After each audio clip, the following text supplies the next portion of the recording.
Welcome to my channel. Make sure to like and subscribe for more content. Thank you so much. My fiancée suddenly walked out of our cake tasting appointment and texted me, "I can't marry you. I need someone more exciting. You're not on my level." I told the bakery, "Cancel the order." An hour later, I found out she had run straight to her ex, the same man who dumped her 2 years ago.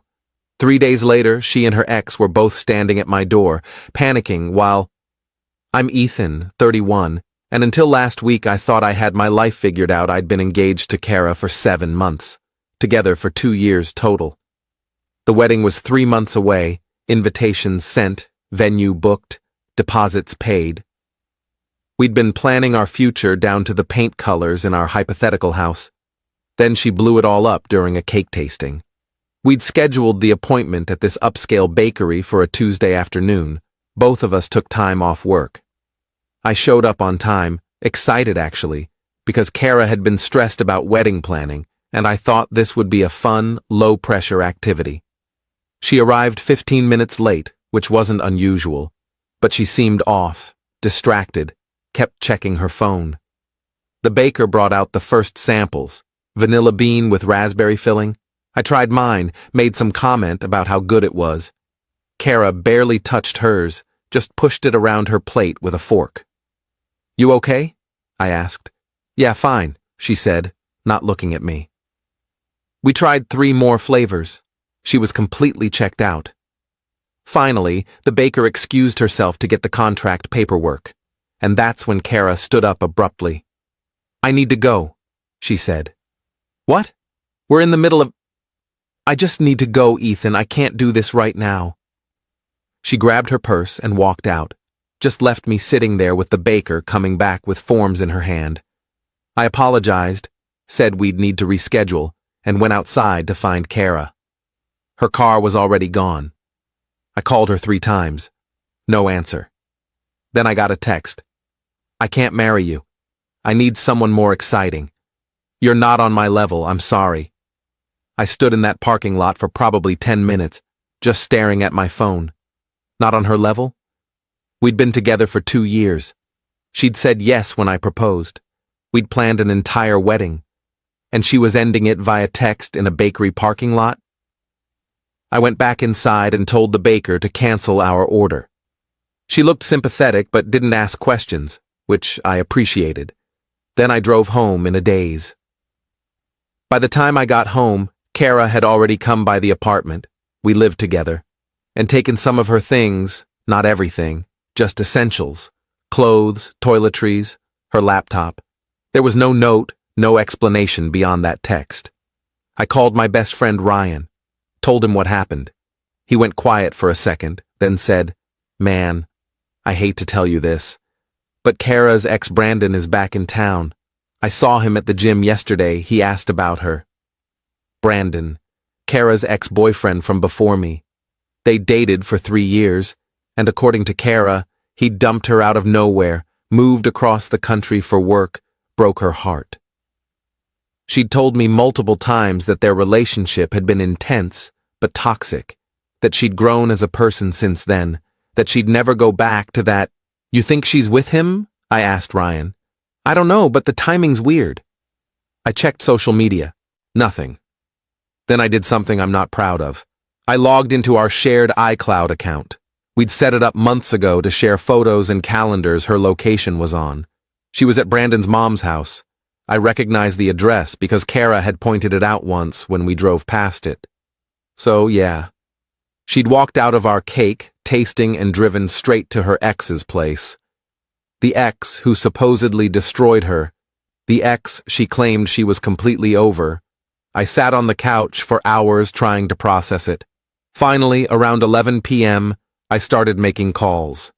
First to the wedding venue, canceled, lost the deposit but didn't care, then to the caterer, canceled. Then to the photographer, the florist, the DJ. Spent 2 hours systematically dismantling our wedding while Kara was presumably reconnecting with Brandon Update 1. The next morning, I woke up to 17 texts from Kara's friends.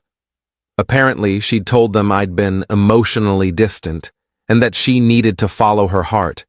No mention of Brandon, of course. I didn't respond to any of them. Around noon, Kara's sister Madison called me. Madison and I had always gotten along well. She was the maid of honor. "Ethan, what the hell happened?" she asked. I told her everything. The cake tasting, the text, how Kara went straight to Brandon's. Madison was quiet for a long moment. "She's with Brandon? Are you sure?" "I'm sure." "Oh my God. Ethan, I'm so sorry. I don't even know what to say. Our family loves you. This is insane." "Does your family know about Brandon?" "They know she's calling off the wedding. She told them you two grew apart. She didn't mention Brandon at all." "Of course she didn't. Madison, can you do me a favor? Don't tell her we talked. Just let this play out." "What are you planning?" "Nothing. I'm just done being the bad guy in whatever story she's telling people." That afternoon, I got a call from our landlord. Kara had contacted him asking to be removed from the lease. She wanted out completely, which meant I'd need to cover full rent or move. I told him I'd take over the lease myself. I didn't want to move. This was my place too. Then I started packing up Kara's remaining stuff, not angrily, just methodically. Boxed everything up, labeled it, stacked it near the door. If she wanted her things, she could get them, but I wasn't going to live surrounded by reminders. 2 days after the cake incident, I got a call from Brandon's number. I didn't recognize it at first, but when I answered, I heard his voice. "Ethan? Hey man, it's Brandon. Look, I know this is weird, but can we talk?" "About what?" "About Kara. I think there's been a misunderstanding." I almost laughed. "What kind of misunderstanding?" "She told me you guys had broken up, like weeks ago. She said the wedding was already canceled and you'd both moved on." "She told you that?" "Yeah. She said she'd been trying to work things out, but you were seeing someone else, I swear, man. I didn't know you two were still together. I wouldn't have..." "Wouldn't have what? Slept with her?" Silence. Then, "I'm really sorry this is messed up." "Where is she now?" "She's here. At my mom's place. She's been staying here since Tuesday." "Put her on the phone." More silence. Then Kara's voice, small and defensive. "Ethan, you told him we broke up weeks ago?" "I was going to break up with you. I'd been thinking about it for..." "That's not the same as actually doing it, Kara. You were still wearing your engagement ring at that cake tasting. You were still living in our apartment. You lied to him about me, and you lied to me about him." "I didn't lie." "You absolutely did. You walked out of that bakery and drove straight to him. You didn't need someone more exciting. You needed him specifically. Just say that." She started crying. "I didn't mean for it to happen like this." "How did you mean for it to happen? Were you going to wait until after the wedding?" "That's not fair. You know what's not fair? Texting your fiancé that he's not on your level while you're in a parking lot about to go sleep with your ex. That's not fair." I hung up. My hands were shaking. Brandon called back immediately. I let it go to voicemail. Update 2. Day 3 after the bakery incident, I was at home watching TV, still in sweatpants, still processing everything, when there was a knock at the door. I opened it to find Kara and Brandon standing there. Both of them looked awful. Kara had been crying. Brandon looked stressed and uncomfortable. "What do you want?" I asked, not moving from the doorway. "Can we come in?" Kara asked. "We need to talk to you." "No, you can talk from there." Brandon spoke up. "Look, man, this whole thing is a mess. Kara told me you guys were done, and I believed her. I feel terrible." "Cool. Feel terrible somewhere else." "Ethan, please," Kara said. "Can we just talk like adults?" "Adults don't blow up their relationships via text message, Kara. What do you want?" She took a shaky breath. "I made a mistake. A huge mistake. I got scared about the wedding and I panicked, and I ran to Brandon because he felt safe and familiar. But I realize now that I love you. I want to fix this." I stared at her. "You want to fix this?" "Yes. I know I hurt you, but people make mistakes. We can go to counseling, we can postpone the wedding, Whatever you need. What changed? I asked. 3 days ago, I wasn't on your level. What's different now? She glanced at Brandon. He looked away. Brandon and I realized we're not compatible anymore, she said carefully. We've both changed. It wasn't what I remembered. So you came back to me because it didn't work out with him. That's your pitch? That's not what I'm saying. That's exactly what you're saying. You wanted to see if the grass was greener, it wasn't, so now you want to come back to the safe option. Brandon finally spoke up again. Dude, for what it's worth, I told her this was a bad idea. You deserve better than this. Thanks for the advice, I said flatly. From the guy who slept with my fiancée. Ex-fiancée, Kara said quietly. Yeah, I agreed. Ex, that's the one thing you got right. Ethan, please. Your stuff is packed in boxes by the door. I'll leave them on the porch tomorrow morning. Don't contact me again. We're done. You're not even going to consider... Consider what? Taking back someone who called me boring and ran to her ex the second things got real? No, Kara, I'm not considering that. She started crying harder. Brandon put his hand on her shoulder, but she shook him off. I'm sorry, she said through tears. I'm so sorry. I know you are. You're sorry it didn't work out with him. You're sorry you have to face consequences. But you're not sorry for what you did to me. If you were, you wouldn't be here asking for a second chance. You'd be apologizing and moving on. I closed the door, stood there listening to them talk in the hallway for a few minutes before they finally left. Update 3. The next morning, I put all of Kara's boxes on the porch. She came by around 10 a.m. to get them.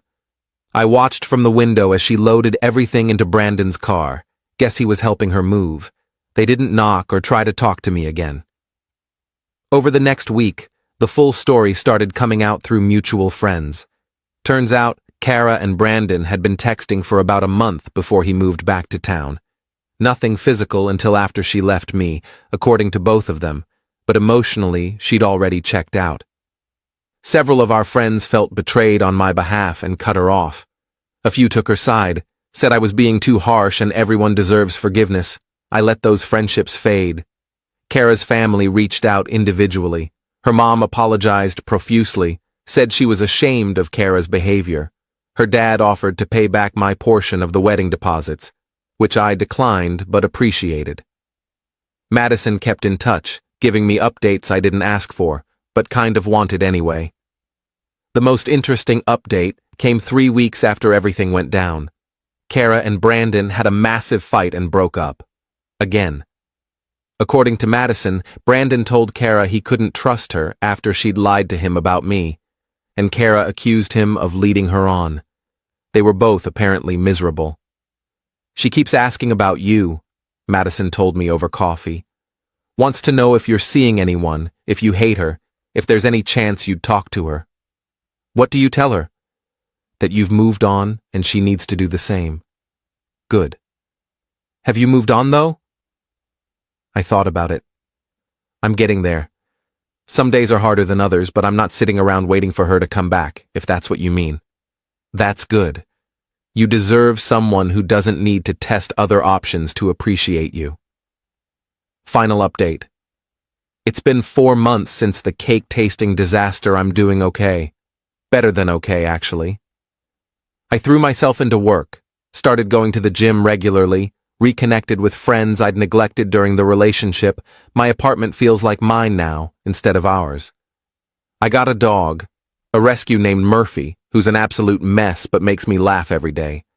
Kara tried to reach out a few times, a long email apologizing and explaining her thought process, which I read once and deleted. A birthday text I didn't respond to. A message through Madison asking if we could meet for coffee to get closure. I declined through Madison. I don't need closure from her. I got my closure when I canceled that wedding and packed up her stuff. I heard through the grapevine that Kara's been struggling. Lost some friends. Her family's disappointed in her.